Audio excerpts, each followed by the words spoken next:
लालबागच्या राजाची कहाणी. नवसाला पावणारा गणपती म्हणून ख्याती असलेल्या लालबागच्या राजाची आज आपण कथा ऐकणार आहोत. या गणपतीला लालबागचा राजा का म्हटलं जातं?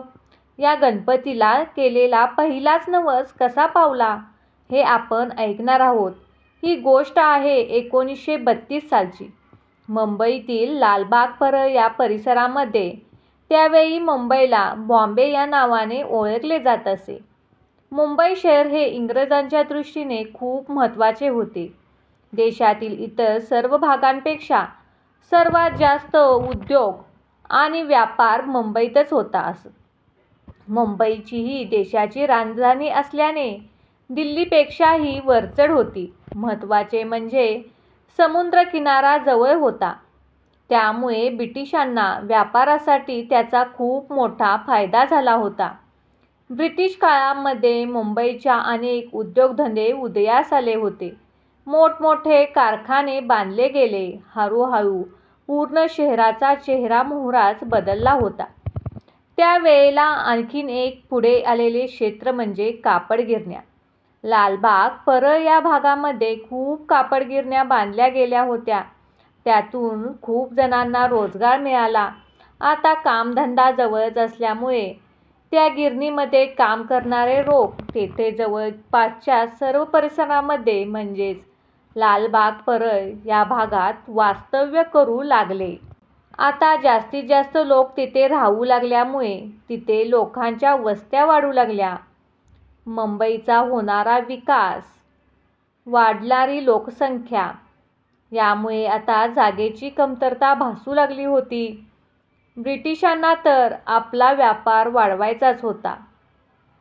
त्यामुळे त्यांनी यावरती उपाय म्हणून लालबाग येथे पेरू चाळ आणि त्याच्या बाजूला बाजारपेठ हटवून तिथे नवीन कारखाना सुरू करण्याची योजना त्यावेळी केली होती.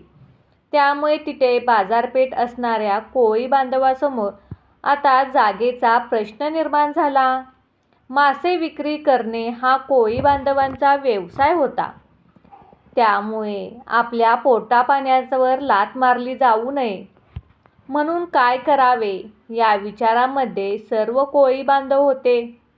त्याच कोळी पुण्यामध्ये लोकमान्य टिळकांनी सुरू केलेल्या सार्वजनिक गणेशोत्सव मुंबईतही पसरला होता.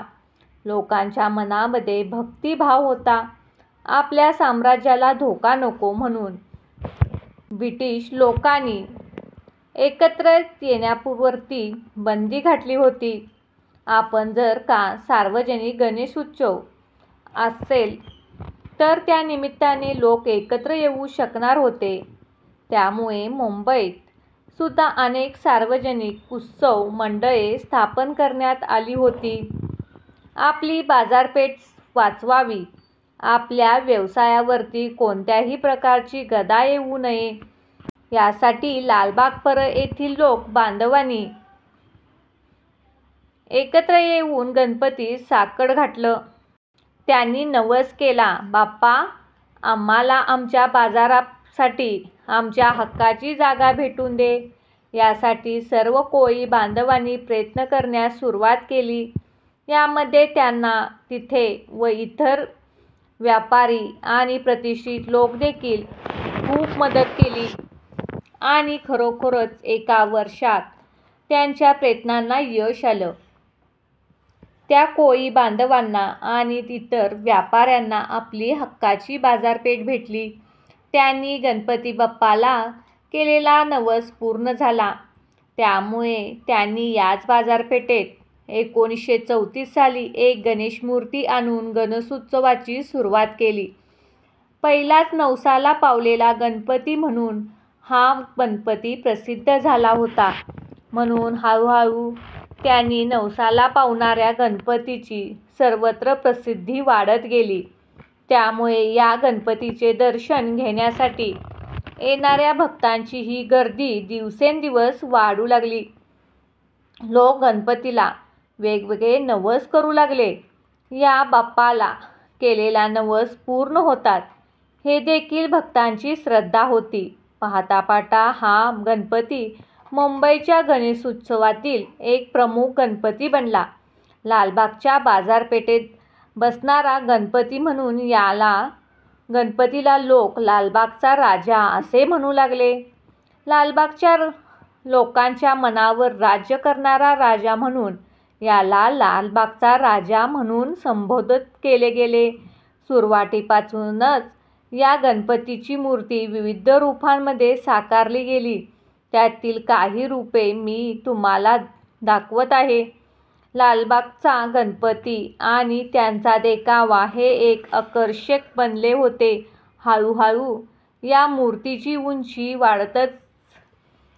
वाढवण्यात आली. आता स्थापना केली जाणारी मूर्ती ही जवळजवळ 20 फूट उंचीची असते. दरवर्षी गणपती बाप्पांचे दर्शन घेण्यासाठी लाखो भाविक लालबाग येथे येतात आणि खरोखरच बाप्पांचं दर्शन घेणे ही खूप विलोभनीय गोष्ट आहे. तुम्ही देखील ते दर्शन घेतले असेल तर मला नक्की कमेंट करा. बाप्पाच्या या मूर्ती निर्माण सुद्धा त्या ठिकाणी केली जाते. मूर्ती बनवण्यासाठी सुरुवातीला बाप्पांच्या पायापासून सुरुवात केली जाते. त्या दिवशी पाद्यपूजन सोहळा आयोजित केला जातो. पूर्वीपासून लालबागचा राजा घडवण्याचा मान हा कांबळी कुटुंबियांचा आहे. 10 दिवस ते पूजा अर्चा चालते. लाखो भाविक येतात, नवस बोलतात, नवस फेडतात आणि त्यानंतर बाप्पा निघतो त्यांच्या घरी जायला. बाप्पाचं विसर्जन सोहळा पाहणं हे देखील खूप विलक्षण सुंदर सोहळा असतो. कारण ज्या पद्धतीने ती मिरवणूक निघते ते बघणं इतकं सुंदर असतं की आपल्या डोळ्याचं पारणं फिटतं. तुम्ही देखील हा अनुभव घेतला असेल. विसर्जनाच्या दरम्यान आपल्याला अशी एक गोष्ट पाहायला मिळते की जी हिंदू मुस्लिम एकतेचे दर्शन घडते. आता जवळजवळ 91 वर्ष झालीत, पण बाप्पाचं विसर्जनाचा मार्ग हा एकच आहे. यात बदल करण्यात आलेला नाही. लालबागच्या बाप्पाचे विसर्जन मिरवणूक अनंत चतुर्थीच्या दिवशी लालबागच्या बाजारपेठेतून निघते. नंतर ती डॉ. बाबासाहेब आंबेडकर मार्गाला भारत माताच्या इथून वळसा घालून पुन्हा लालबाग मार्केट नाक्यावर येऊन साने गुरुजी मार्ग, त्यानंतर पुढे भायखळा स्टेशन, भायखळ्याची हिंदुस्थानी मशीद, डेक्कन रोड, डॉन टॉकी, कुंभारवाडा, विठ्ठलभाई पटेल रोडवरून गिरगाव चौपाटीला जाते. बाप्पाला चौपाटीला पोहोचवायला दुसरा दिवस उजाडतो. 1934 साली बाप्पांची स्थापना झाल्यापासून आतापर्यंत हा मार्ग जसा आहे तसाच आहे. यात बदल झालेला नाही. आणि या मार्गावर लागणारे मुस्लिम बांधवांचे मशीद, मोहल्ले इथे देखील हे बाप्पाचे स्वागत करतात. बाप्पाला मोठमोठे हार घातले जातात आणि फुलांची उधळण देखील केली जाते. हिंदुस्थानी मशिदीजवळ आल्यावर तिथे 15 मिनिटे राजाला थांबवले जाते. तिथे हिंदू मुस्लिम बांधव राजाची मनोभावे पूजा अर्चा करतात. त्यानंतर राजाची मिरवणूक डॉन टॉकीला पोचते.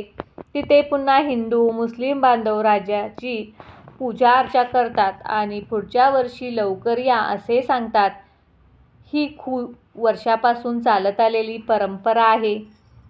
ही आपल्या भारतातील अप्रतिम सुंदरता आहे.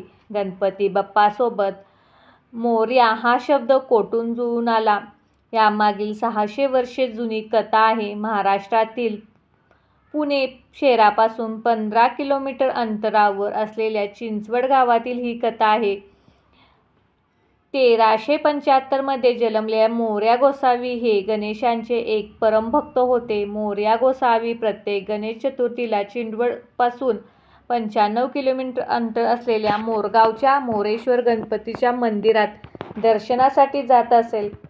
मयुरेश्वर हा अष्टविनायकापैकी एक गणपती आहे. असे सांगितले जाते की वयाच्या 170 वर्षापर्यंत मोरया गोसावी नित्यनियमाने मयुरेश्वर मंदिरात जात राहिले. परंतु नंतर वयोपरते त्यांना मंदिरात जाणे शक्य होईना म्हणून ते दुःखी असत. तेव्हा एके दिवशी श्री गणेशाने त्यांना स्वप्नात येऊन सांगितले की उद्या तू स्नान करताना मी दर्शन देईन.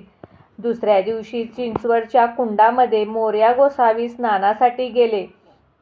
कुंडामध्ये स्नान करून बाहेर येताना त्यांच्या हातामध्ये श्री गणेशाची एक छोटी मूर्ती होती. गणेशांनी त्यांना दर्शन दिले. ही मूर्ती मोरया गोसावी यांनी देखील स्थापन केली.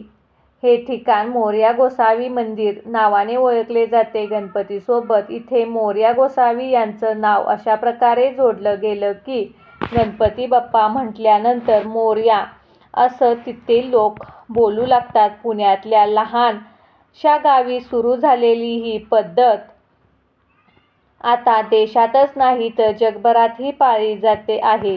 आता जगभरात गणपती बाप्पा मोरया असं म्हटलं जातं.